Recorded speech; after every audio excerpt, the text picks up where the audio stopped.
자, 세 번째 세션입니다. 이번에는 우리 교재에 있는 내용 좀 살펴보면서 가도록 하겠습니다. 크게는 이제 프로그램 언어의 발전 단계, 그 다음에 어떻게 해서 프로그램 언어가 기계가 이해할 수 있도록 되는 것이냐라고 하는 것을 보실 거예요.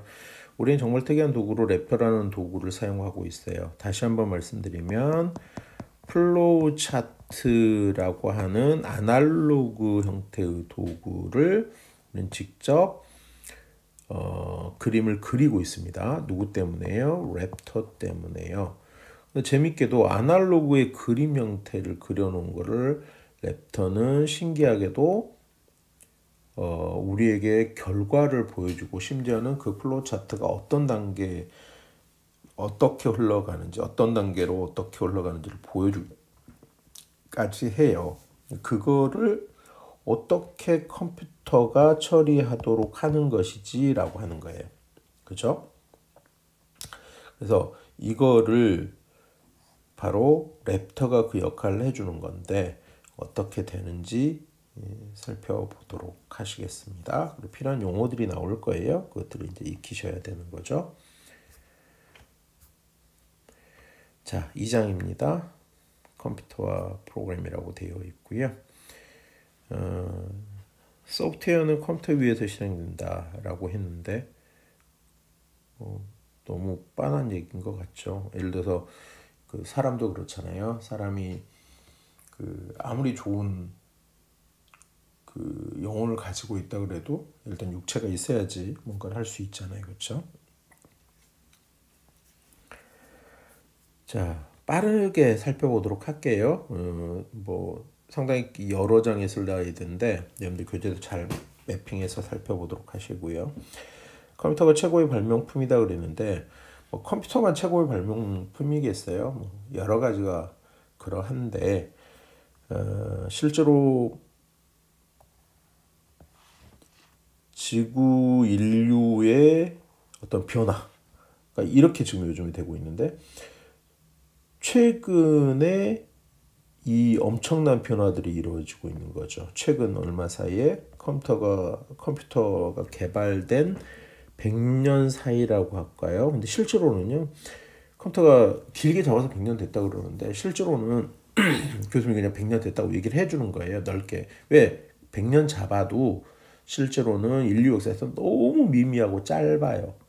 근데 어마어마한 속도로 지금 발전을 하고 있고요. 어떻게 될지 모르겠어요. 그래서 이제 지금 최고의 발명품이다 이렇게 얘기하는데 실제로는 이렇게 되는 데는 물론 컴퓨터가 있어서 결국 그렇게 됐겠습니다만 전에 우리 최고의 발명품을 봤을 때도 1번이 뭐였어요? 인터넷이었잖아요. 그렇죠?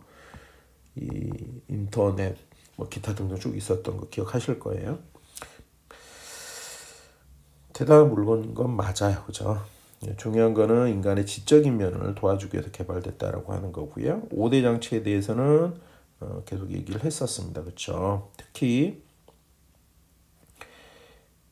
이 부분 기억 기능 같은 경우에 메모리라고 교수님 표현을 하고 있죠. 뭐 하다가 얘기 나왔었죠. 변수 얘기할 때 나왔었고요. 그 다음에 연산 제어 기능에 해당하는 애를 우리 CPU라고 얘기한다는 거, Central Processing Unit이라고 얘기하는 거 다 약자 알아주셔야 돼요. 다른 교과에서 배우는 걸 알고 있어서 교수님 여기서 그냥 이렇게 써드리도록 하겠습니다. 자, 거기에 관련된 지금 얘기들 하고 있고요. 정말 중요한 그림입니다. 그죠? 이게 요즘은 이거를 배우는 것들을 좀 이렇게 뭐랄까요? 간단히 하고도 이렇게 넘어가는 게 그런 경향이 있는데요. 실제 여기에 나와 있는 여기에 보시면 파란색은 자료의 흐름이고 빨간색은 제어의 흐름이다 이렇게 되어 있는데 이 화살표가 굉장히 중요한 의미를 갖습니다. 그러니까 잘 보시면 빨간색은 중앙 처리 장치로부터 다른 모든 장치로 흘러나오기만 하죠.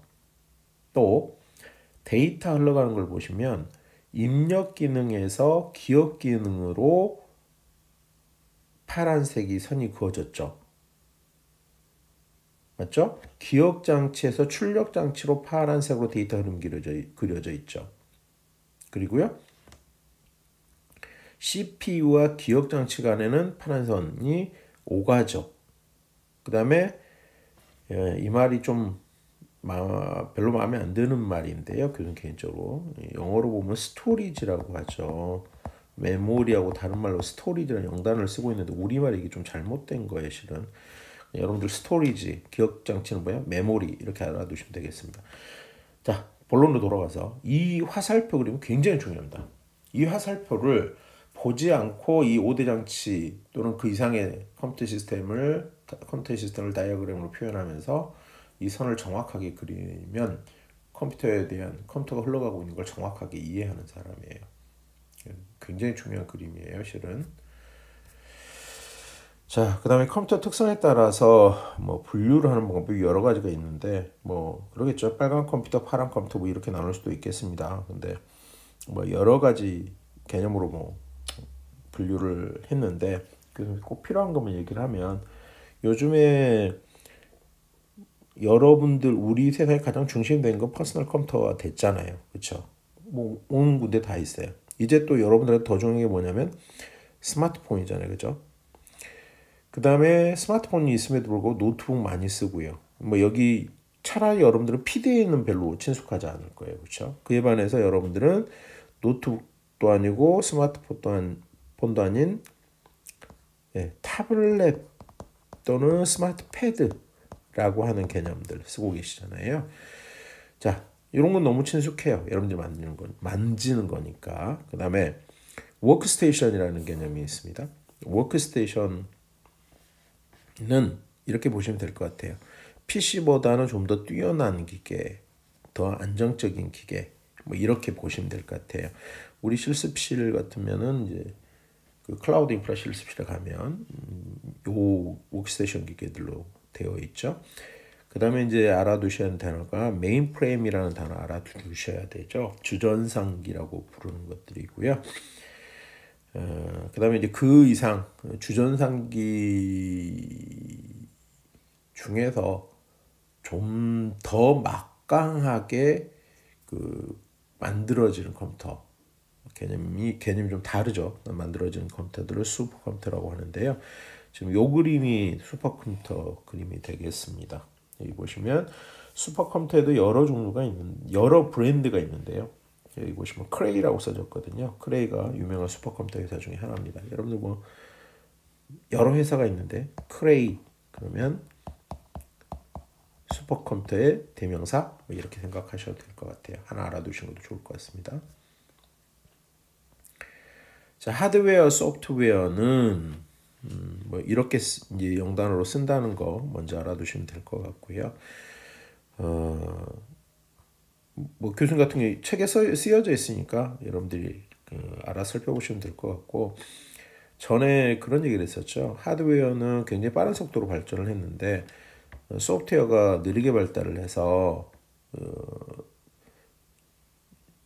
그런 차이를 좀 극복을 해보자 하는 그런 게 있었다 그랬죠.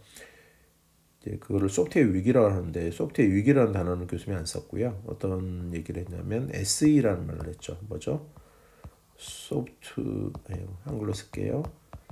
소프트웨어 공학이라고 얘기했죠. 이런 게 있었습니다. 이런 얘기했어요. 자, 여기서는 교수님 따로 설명 안 했고요. 이것만 이렇게 하드웨어는 눈에 보이고요. 그 다음에 만져져요. 만질 수 있어요.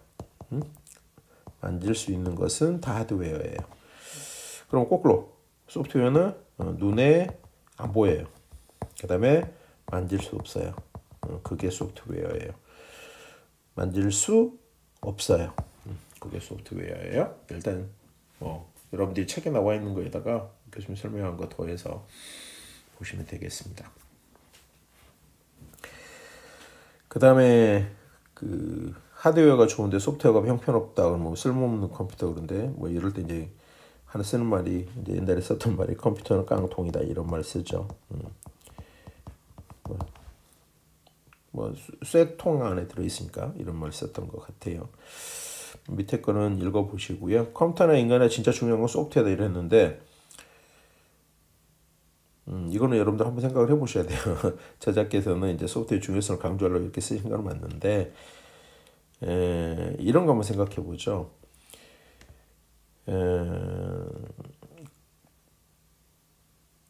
소프트웨어 중요한 건 맞아요. 근데 자 이렇게 보시죠. 이제 지금 여러분들이나 교수님도 마찬가지고요. 그 캐비넷에 예전에 정말 잘 썼는데 지금은 사용하지 못하는 노트북 컴퓨터가 있어요. 이 노트북 컴퓨터에다가 지금의 윈도우 10, 윈도우즈 10 또는 윈도우즈 11을 얘한테 올려요. 좋잖아요, 이 소프트웨어는. 근데 그게 어떻게 되는 거죠, 그러면? 잘 돌아가나요? 아니잖아요. 하드웨어는 엉망인데 소프트웨어만 좋으면 되는 거예요? 그렇진 않죠. 그러니까 이게 이렇게 설명하는 것에서 너무 한쪽에서만 설명을 해서는 문제가 있죠. 여러분도 생각해 보시면 계속해서 소프트웨어가 업데이트되고 계속해서 좋아져요. 좋아지는 만큼 여러분들 예를 들자면 스마트폰 바꾸시잖아요. 왜 바꿔요? 그 스마트폰 하드웨어 스펙이 예전보다 더 떨어졌어요? 나빠졌어요? 아니잖아요. 좋아지고 소프트웨어가 좋아지는데 그 하드웨어도 또 더 좋아져야지 그 소프트웨어도 그 기능을 할 수 있는 거죠. 그러니까 너무 단편적으로만 생각하지는 마세요.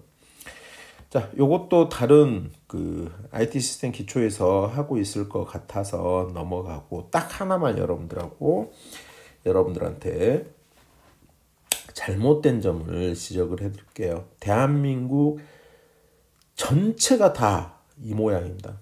그러니까 일이 안 해도 되는데 이러고 있어요. 그게 뭐냐면 교수님 누누이 얘기했지만 이거 우리 대표적으로 램이라고 여러분들 배우시는 거예요.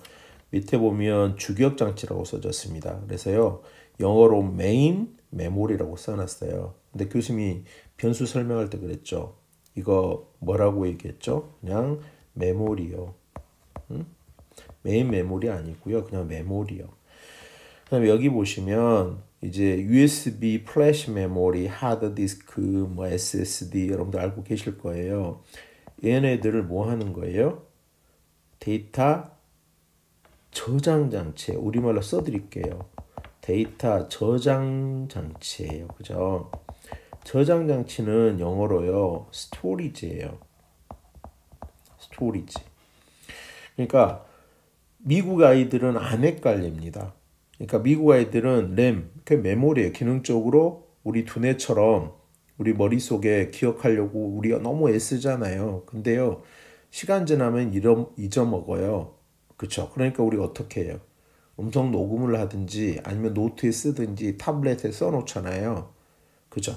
그게 뭐예요? 스토리지라고요. 근데 여기다가 뭐라고 써놨냐면 보조 기억 장치라는 그러니까 번역을 애초에 잘못해버리니까 억지말을 만들어낸 거예요.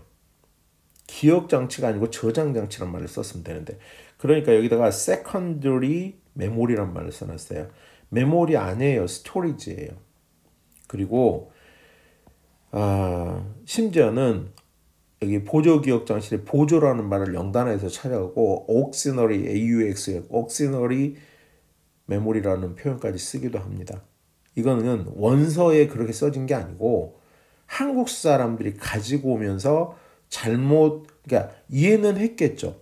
정확하게 우리 선배들이 굉장한 엘리트들이 컴퓨터를 배워서 하신 거기 때문에 그걸 이해를 하고 가져오긴 하셨으나 이해는 다 하셨으나 단어 선정을 잘못한 거죠.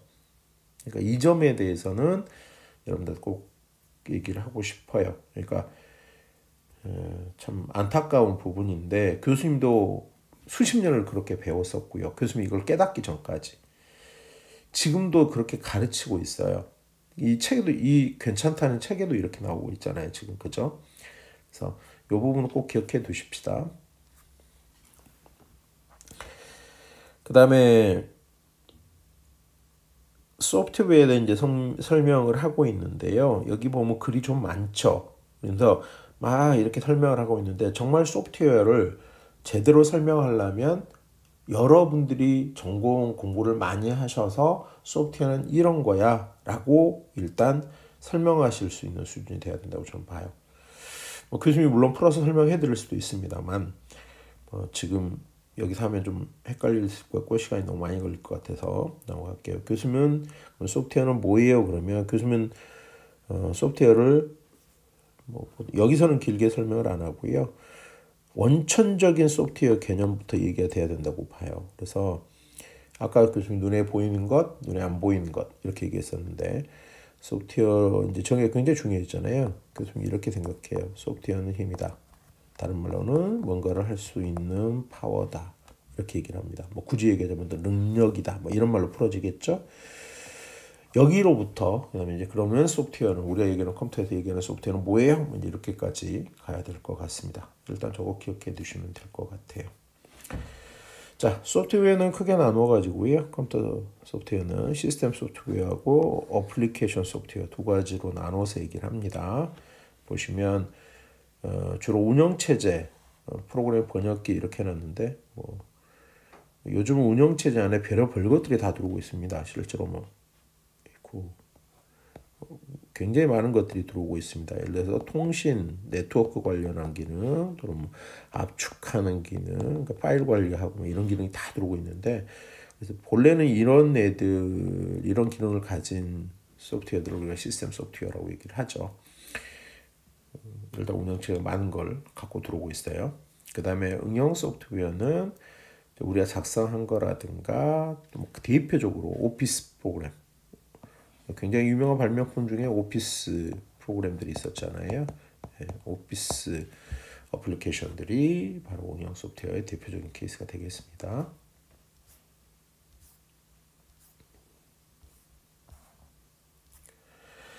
자, 그래서 그거를 나눠서 설명한 모양새니까 여기 체크해놓고 한번 익혀두시는 게 필요할 것 같아요. 여러분 때는 이제 요거 분명히 구분하는 것들이 필요하죠. 이 그림에 대해서는 나중에 교수님하고 다른 과목에서 만나게 되면 정말 정확하게 그때 설명을 들으시게 될 겁니다. 다양한 소프트웨어가 있다고 지금 소개를 했어요. 여러분들 컴퓨터에서 보실 수 있는 부분들이겠죠. 그 다음에 이제 중요한 말 써놨는데요. 지난 10년간 굉장히 혁신적인 발전이 이루어지고 있는데 그 기반이 됐던 건 결국은 인터넷 아니겠는가 이렇게 보시면 될 것 같고요. 인터넷 중에서도 인터넷이 만들어지고 처음에 인터넷 배울 때는 믿거나 말거나인데요. 인터넷이 처음에 나와서 인터넷 배우러 다닐 때는 학원에 다녔습니다. 컴퓨터 학원에 저작고 학생들이 학원에 가서 하루에 1시간씩 한 달을 배웠어요. 그러면 그 말은 무슨 말이에요? 올라수목금 하루에 1시간씩 그러면 몇 시간 했다는 얘기예요? 네. 적어도 20시간을 배우고 인터넷을 그래도 잘 모르겠어. 이런 식이었습니다. 그런데 이런 세상이 확 바뀌어버린 게 뭐 때문에 바뀌었죠? 네. 웹이라고 부르는 건데요. 또는 이렇게 쓰는 거죠. 얘 때문에 확 바뀌었습니다. 그리고 이제 오늘날 같이 편하게 쉽게 쓸 수 있는 세상이 되어버렸습니다. 그래서 교수님 이 시기를 관통을 할 때 처음에 저 인터넷 좀 가르쳐 주세요 이런 말을 주위 사람들 굉장히 많이 들었습니다. 그때가 교수님 석사과정 때인데요. 그러다 이제 서로 바빠서 시간이 지나가다가 이제 웹이 더 활성화되면서 저 인터넷 좀 가르쳐 주세요 라고 했을 때 브라우저 열고, 브라우저라는 명칭은 이제 여러분들은 다 아시는 거잖아요. 브라우저라는 말을 설명하고 브라우저를 열게 하고 그다음에 여기다 이렇게 하세요. 끝. 그래서요. 이런 식이었어요. 그러니까 학원 가서 한 달간 배워야 됐던 인터넷이 이제 단 10분 컴퓨터 왕 초보여도 컴퓨터 켜는 것부터 시작해서 20분 가르쳐주면 끝나는 세상이 열렸고요. 그대로 이제 여러분들이 만나는 세상이 지금 되고 있습니다. 조금 있으면은 아래 그림이 나타내는 거 모든 사물들이 이제 연결될 거라는 거죠. 그러면 즉 인터넷이 지금과 굉장히 다른 모양이 될 거다. 이렇게 지금 얘기들을 하고 있습니다. 여러분들 세상에서 정말 다른 세상을 보게 될 수도 있을 것 같습니다. 자, 컴퓨터 프로그램이라는 얘기를 해놨는데요. 컴퓨터에게 일을 시키면 어떻게 일을 돌려주느냐라는 얘기를 하고 있는데, 컴퓨터 우리가 사용하는 지금 현재 컴퓨터 시스템은요, 이진법 개념을 사용합니다. 이진법 컴퓨터라고 그랬는데 이진법 개념을 사용하죠. 무슨 뜻이냐면 전기의 특성 때문에 그렇습니다. 전기는 흐르거나 흐르지 않는 특성만 있습니다. 이거를 전기가 흐를 때를 우리는 ON 됐다 그러고요. 전기가 닿아 있다는 뜻이죠. OFF 그러면 전기가 끊어져 있다는 뜻이죠. 스위치가 끊어져 있다, 스위치가 붙어 있다. 이렇게 보셔도 될 거예요. 이거를 컴퓨터는 이렇게 쓰는데 사람은 어떻게 쓰냐면 자연어 쓰죠. 뭐 앞에서도 얘기했었는데 자연어 중에서 숫자 처리에 중심을 놓고 보더라도 사람은 10진 개념을 씁니다. 그렇죠? 10진 개념을 쓰고 컴퓨터는 2진 개념을 써요. 2진 개념을 쓰는 애들을 우리가 디지털 컴퓨터라고 하죠. 디지털이라는 말 자체가 2진이라는 뜻이에요. 뭐 다른 식으로 보면 이게 정확하게 끊어져 있다라는 뭐 이런 뜻입니다. 자, 그래서 어떻게 하면 사람이 쓰는 언어를 가지고 컴퓨터가 인지하게끔 할 거냐라고 하는 거고요. 아니면 컴퓨터가 사용하는 언어를 인지하기엔 사람은 너무 힘들어요. 왜냐면 컴퓨터 내부에 흘러다니는 정보가 전기가 흐르거나 흐르지 않거나 흐르거나 흐르지 않거나 이거를 수십 개, 수백 개를 반복해서 표현을 해야 되거든요. 그러니까 이것들을 서로 간에 이해할 수 있는 스타일, 형태로 만들어 가게 됐죠. 그게 지금 프로그래밍 언어다 이렇게 표현을 하고 있는 겁니다. 자, 요즘에 많이 이슈되는 단어죠. Artificial Intelligence. 혹시 못 본 사람들은 교수님이 전에도 얘기했어요. 영어 저를 잘 몰라요. 지금까지 모르는 거하고 아무 상관없어요. 앞으로 영어 회화 못해도 상관없어요. Artificial Intelligence 이렇게 나오면 이거 외우려고 노력하세요. 안 되면 뭐라고? AI, 인공지능 이렇게라도. 물론 AI가 조류독감이라는 약자가 또 겹치기도 해요. 근데 Artificial Intelligence가 먼저 나왔습니다. 자, 그래서 사람의 언어를 컴퓨터가 인지할 수 있도록 하는 그런 부분에 대한 것도 계속해서 연구가 되어지고 있고요. 아주 오랜 시간 진행되고 있습니다. 그래서 아이언맨에 나왔던 자비스 같은 경우가 아주 이상적인 형태의 그림으로 그려진 건데요. 모르겠어요. 그런 컴퓨터 이제 조만간 등장할 수도 있어서 그런 게 나오면 일반인들은 더 편해지겠죠. 우리 대표적으로 주위에도 비슷한 애들 보고 있잖아요. 그렇죠? 뭐 애플 시리나 빅스비인가요? 삼성의 뭐 이런 것들 있잖아요. 또 뭐 음성 인식과 또 비서의 개념 어시스턴트는 좀 약간 다릅니다. 뭐 같이 뭐 음성 인식도 되고 그다음 비서 역할도 해야 되겠지만 자, 이렇게 해서 여기서 하는 얘기는 결국 컴퓨터가 사용하는 이인법 체계의 개념을 사람이 이해한다는 것은 너무 어려운 일이에요. 그죠? 사람에게는 불가능한 일이에요. 이런 얘기 하고 있고요. 그래서 프로그래밍 언어를 만들어서 쓰게 되어졌어요. 라는 얘기를 하고 있습니다. 이거 한번 읽어보시고요. 사람이 컴퓨터에게 일을 시키기 위해서 만들어진 여기서 중요한 표현은 프로그래밍 언어를 얘기할 때 인공 언어이다. 이렇게 알아두는 게 필요하죠. 인공 언어는 뭐의 반대였죠? 앞에서 얘기했어요. 자연 언어. 어떻게 달라요? 자연 언어는요. 사람들이 모여서 살면서 자연 발생적으로 만들어냈죠. 새로운 뭔가가 들어오면 그것에 대해서 뭐라고 해야 돼? 하면서 서로 이렇게 약속을 하고 정해가는 거예요. 그러니까 자연어의 특징은 문법이 너무 깊어지나? 문법이 현상을 못 따라갑니다. 그러니까 꼭 현상이 먼저 가요. 그러니까 문법이 나중에 그걸 정리하는 형태가 되어지죠. 예를 들어 여러분들 막 그 말 줄여서 쓰잖아요. 그런 것들이 대표적인 게 되겠죠. 그에 반해서 인공언어는요. 문법이 먼저 만들어져요. 문법이 만들어지니까 문법 아래에 뭐가 있냐면 현상이 있죠. 그러니까 내가 벗어나서 그 현상을 벗어나서 미안. 문법을 벗어나서 현상을 구현을 하면 틀렸다고 하는 거예요. 정확하게 여기가 틀렸다. 그래서 안 되는 거예요. 뭐 랩터에서도 마찬가지고 마인트리에서도 마찬가지고 그랬던 거예요. 앞으로도 마찬가지일 거고요. 요 개념만 정확하게 알아두시면 되겠습니다. 자, 프로그래밍 언어가 이제 정말 뭐 여기서는 지금 수십 종류라고 얘기하고 있는데 수천 종이라고 얘기를 하고 있습니다. 근데 교수님은 뭐 수천 종까지는 잘 모르겠고요. 일단은 수백 개쯤 되는 거 분명한 것 같아요. 그래서 또 우리가 모르는 사이에만 만들어지고 없어지고 이럴 수도 있으니까 컴퓨터 언어를 어떻게 그렇게 쉽게 만들어야 할 수도 있는데요. 이렇게 서양 애들은 그렇게 어려운 일이 아닌가 봐요. 자, 1세대 언어부터 세대별로 나눠 놨는데요. 뭐 이거는 사람에 따라서 보통 뭐 보기를 다르게 볼 수도 있겠습니다만 되게 이제 통상적인 개념상 이렇게 본다는 거죠. 1세대 언어라고 하면 이제 기계어죠. 기계 중심어. 무슨 얘기예요? 컴퓨터가 알아먹는 언어. 그러니까 0101 이런 형태로 됐다는 거죠. 그다음 2세대 언어는 기계어를 기호화로 표현. 그러니까 기호 대응해서 1대1로 대응해서 이거를 어셈블리어라고 얘기합니다. 기억하세요. 이걸 어셈블리어라고 얘기하고요. 이제 3세대 언어라고 하는 부분이 가장 많이 우리한테 이제 알려지고 인식되어졌던 언어들이고요. 절차적인 언어. 그러니까 순서적으로 쭉 기술되어진 언어다라고 하는 거죠. 여기 보시면 C, 포트란, 코볼, 베이직 뭐 이런 것들을 쭉 얘기하고 있습니다. 여기에서 이제 C 랭귀지에 대한 그 논란이라 해야 되나?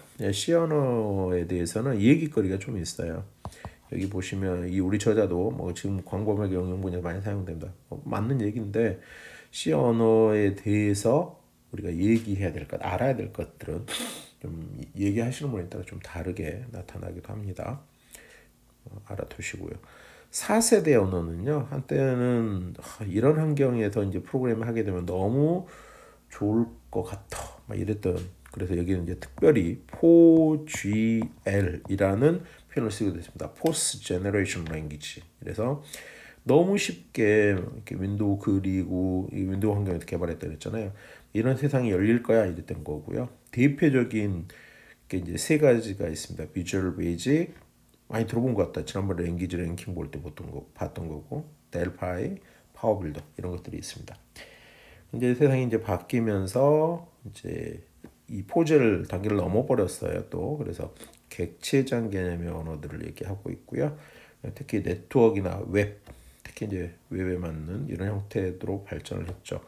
자바, C++, C#, 서버 사이드 프로그래밍, ASP, JSP, PHP, 파이썬 이런 것들이 있다라고 구분을 해두었습니다. 자, 그다음에 이제 파이썬 언어에 대해서 얘기를 하면서 전에 머릿말에서도 이거 수정하라 그랬는데 저자가 이거에 대해 좀 잘못 생각을 하고 계시는 것 같아서 뭐 가장 늦게 개발된 언어이면서 그랬는데 일단 연도까지 써놨는데 이렇게 얘기를 했단 말이에요. 그렇지가 않은데 그죠?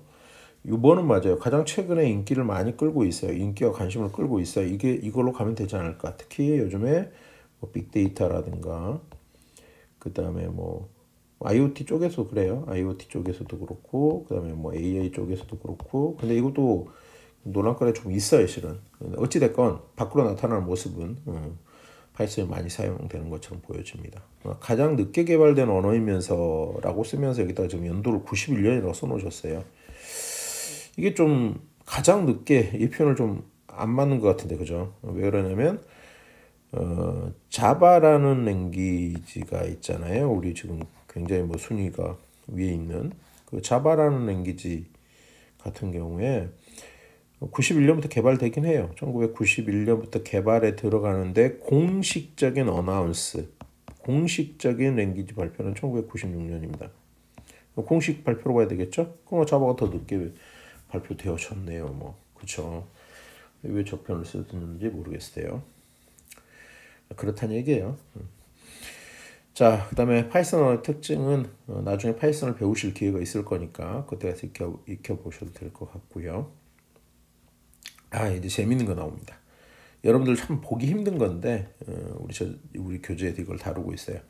어셈블러 랭귀지 가지고 지금 뭐를 표현하냐면 여기 보시면 100부터 1씩 감소시키면서 반복해서 숫자를 더한다 뭐 이렇게 얘기를 해놨는데 루프문 이렇게 나타나고 하는 어셈블러로 어떻게 코딩되어 있는지 똑같은 문제를 지금 보여주고 있어요. 증가시키면서 숫자를 더한다. 포트란 랭귀지. 교수님 이거 대학교 1학년 때 배웠었습니다. 숫자 처리에 좋은 언어죠. 그 다음에 코볼 프로그램 엄청 깁니다. 코볼 프로그램 자체는 되게 길어요. 이거를 지금도 외우고 있어요. 코볼 같은 경우는 4개의 디비전으로 나누어져 있는데요. 여기 보시면 Identification Division, Configuration 여기 중간에 생략되면 Environment Division, 환경 디비전, 그 다음에 데이터 디비전, 프로시저 디비전. 그러니까 데이터 따로 다루고 그다음에 그 처리는 따로 하고 막 이렇게 해서 그 안에 들어가는 또 섹션들이 따로 있어요. 여기 보면 configuration section, working storage section 뭐 이렇게 해서 하여튼 굉장히 긴 언어이면서 지금도 쓰는 데도 있죠. 이거 뭐 하는데 적합한 언어라고 돼 있냐면 사무 처리에 적합하다 뭐 그렇게 얘기를 했죠. 그래서 뭐 은행 업무 처리 뭐 이런 데 많이 사용을 했었습니다. 베이직 프로그램. 이것도 대학교 1학년 때 배웠던 프로그램 중에 하나죠. 재밌는 거는 나중에 이제 보시게 될지 모르겠는데 앞에 이 번호에 따라서 가요. 이 순서, 이 번호에 따라서. 그러다 보니까 만약에 여기 있다가 여기다 O 이렇게 써버리잖아요. 이제 물론 AND 밖에 쓰면 안 됩니다. AND 밖에 쓰는 건 안 되는데 O라고 써버리면 10번보다 5번이 먼저 실행되는 그런 형태가 돼요. 그래서 여기서 이제 스파게티 프로그램이라는 얘기가 나오거든요. 나중에 공부를 더 하시다 보면 스파게티 프로그램 해야 된다는 소리냐면 아니 안 해야 된다는 소리예요. 근데 그 대표적인 예로 베이직 프로그램 가지고 얘기를 합니다. 물론 다른 랭귀지들도 그런 형태가 있었어요. 네, 파스칼 프로그램도 이 고학년 때 배웠던 거고요. 이 파스칼 프로그램이 굉장히 뜰 걸로 얘기가 되고 뭐 연구용으로 뭐 이렇게 주목을 받았던 랭귀지인데 이렇게 많이는 안 떴죠. 근데 다시 이 파스칼을 쓰는 데도 있더라고요. 그다음 C 랭귀지는 지금 다른 랭귀지들에 비해서 보시면 C 랭귀지 딱 넘어오니까 어떤 느낌 들어요? 단어 아까 begin, end 뭐 이런 식으로 프로그램, section 이런 말이 있었던 것들이 상당히 축약이 되고 사라집니다. 그렇죠? 그러니까 C 프로그램은 그 앞에 있었던 언어들에 비해서 상당히 형식이 사라집니다. 형식이 사라지게 되고 그래서 이 형식이 사라진다는 뜻은 자유로움을 줄 수도 있지만 자유로움을 준다는 장점이 생길 수도 있지만 다른 식으로는 난해함을 증가시키기도 한다는 부분도 생길 수 있어요. 그래서 이 부분에 대해서 또 마찬가지로 한쪽으로만 얘기하는 경우들이 있어요. 그러니까 뭐 자유도가 높아진다. 근데 이게 C라는 랭귀지는 정확하게 말해서 유닉스라는 운영체제입니다. 운영체제를 개발한 랭귀지예요. 그러다 보니까 뭐 그다음에 리눅스 뭐 이쪽에 다 마찬가지인데요. 그러다 보니까 당연히 가볍고 기계 친화적이어야 됐던 그런 특성을 가지고 있습니다. 그것을 무시할 수는 없는 거예요. 참고적으로 알아두시고요. 자바 프로그램 이제 최근에 가장 많은 인기를 누렸고 지금도 뭐 자바를 안 하면 무슨 일이 생길 것 같이 얘기를 하는데요. 실제 이제 언론 보시면은 앞에 봤었던 C랑 굉장히 비슷한 모양을 하고 있어요. 그래서 이제 사람들이 뭐 이런 얘기들 하죠. 특히 여러분 만날 때, 야 C를 일단 배우고 C를 배우고 요즘에 이제 이 소리 안 해요. 처음에 교수님이 정말 답답했었던 게 C를 배우고 C++를 배우고 그다음에 참 묘하게도 마이크로소프트 이거 완전 다른 그 벤더가 다른데. 마이크로소프트가 내놓은 C#이 어떻게 생겼냐면 C++, C+++++ 이거를 줄여서 C#이 된 거죠. 그렇죠? 그러니까 이걸 정확하게 알면 그러니까 이렇게 말을 하면 안 되는데 그러니까 마이크로소프트가 머리를 정말 잘 쓴 거죠. 그러니까 왜 그랬냐면 마이크로소프트가 본래 C샵의 전신에 내놓으려는 랭귀지의 이름은 쿨이었습니다. 쿨. 이렇게 됐었어요. 이렇게 장명을 해서 쿨이라는 랭귀지를 선을 보이려고 했는데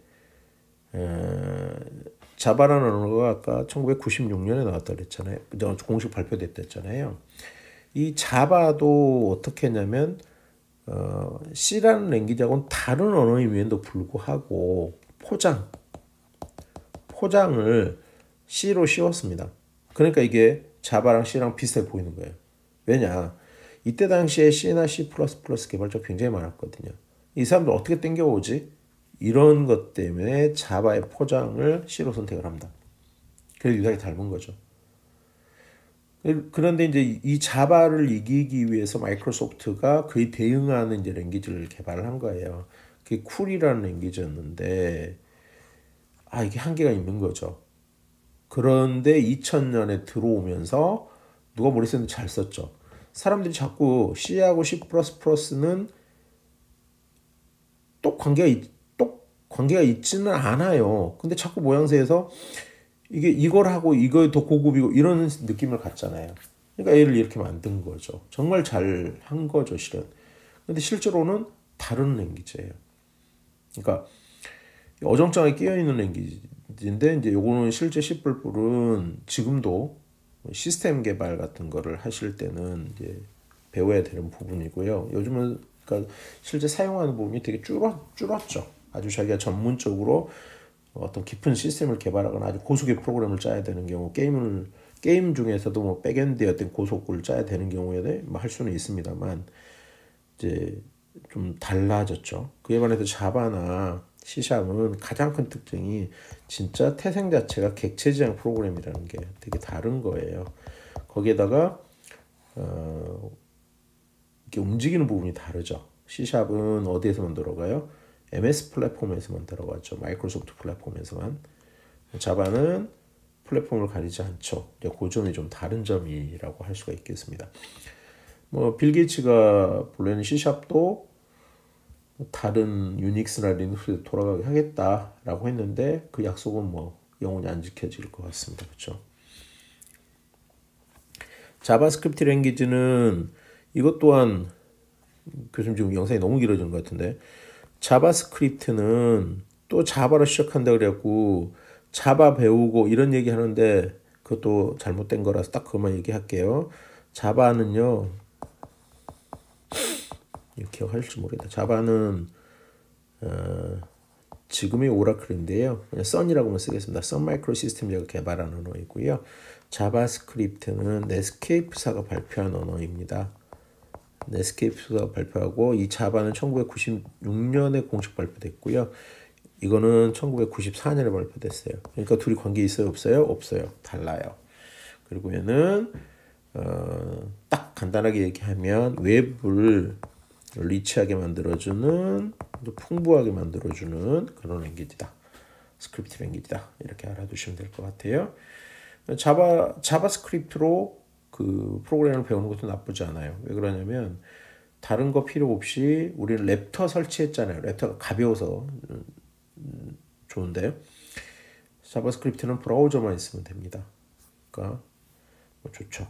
그 다음에 파이썬 프로그램 이런 형태로 생겨 있습니다. 파이썬 프로그램을 보니까 뭐냐면 아까 자바, C 뭐 얘네들이 닮았다 그러는데 차라리 누구 닮은 것 같아요? 아까 뭐 파스칼이나 얘네들 좀 닮은 것 같은 느낌 안 드세요? 그죠? 자, 교수님 아까 버벅했던 순서, 선택, 반복 나왔습니다. 여기 그냥 넘어갈게요. 자, 그 다음에 티오베는 지난번에 같이 봤었습니다. 지난 시간에 넘어가시고 이제 그러면 컴퓨터는 어떻게 프로그램을 인지하느냐라고 하는 건데요. 이제 이 인지하는 방법에 3가지 방법이 있어요라고 소개를 합니다.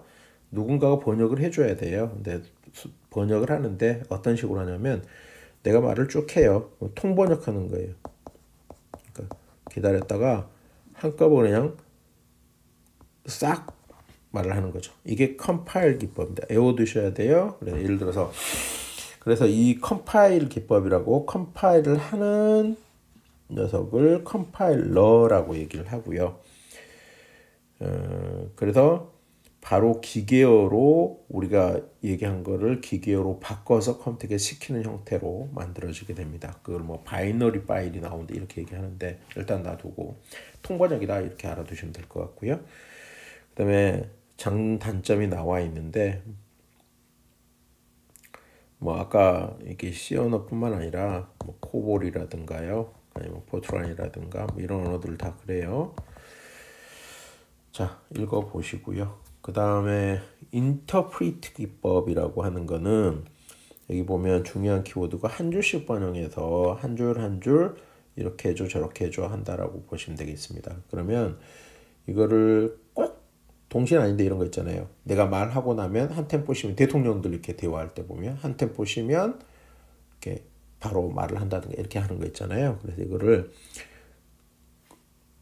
동시통역 정도, 그러니까 문장 하는 동시통역 정도 이렇게 생각해 두시면 될 것 같습니다. 보통 이 언어들은 배우기가 쉽다 뭐 이렇게 돼 있고요. 밑에 나와 있는 이런 언어들이 대표적인 케이스가 되겠습니다. 특히 여기 뭐 베이직이라는 언어 있잖아요. 베이직이 대표적인 케이스가 되겠습니다. 그 다음에 하이브리드 기법이니까 하이브리드라는 말은 두 가지를 모두 어떤 특성을 따고 있다는 거예요. 이거는 어떻게 하냐면 이제 중요한 게 중간 코드를 생성한다 그래요. 그래서 중간 코드를 만들어서 OS가 그러니까 플랫폼이 다른 데 가서도 작동을 한다는 거예요. 이 플랫폼 보시면 윈도우가 그려져 있고요. 유닉스가 그려져 있고 맥이 그려져 있거든요. 근데 얘네들이 그 올라가면서 다시 번역되어지는 거예요. 그래서 수행이 되어집니다. 여기 각각의 윈도우, 유닉스, 맥에 올라가 있는 거를 이제 가상 머신, 버추얼 머신이라고 얘기해요. 버추얼 머신이 올라가서 이렇게 실행을 하게 되는 형태가 되죠. 대표적인 랭귀지로 자바가 그렇죠. 그다음에 그 C샵을 써놨는데 참 애매합니다. 왜 그러냐면 C샵은 아까도 얘기했듯이 누구에서 돌아가요? MS 플랫폼에서만요. 그러니까 MS가 우리도 마찬가지야. C샵도 그러면 단넷이라는 환경에서 돌아갑니다. 단넷에서요. 단넷에 깔리는 설치되어 있는 형태인데 OS 단넷도 여러 가지니까 윈도우 7도 있고 10도 있고 11도 있고 하니까 이렇게 하면 할 말은 없어요. 그런데 예약은 좀 차이가 있죠. 앞에서 보신 그림은 자바는 맥이든 그 다음에 리눅스든 유닉스든 윈도우든 이렇게 완전히 이기종간에 돌아간다는 뜻이고요. 그 다음에 MS C샵은 약간 다릅니다. 그래서 이걸 여기 꼭 넣어야 될지는 모르겠습니다. 자, 여기까지 해서 이번 영상을 마치겠습니다. 좀 너무 많이 길었네요.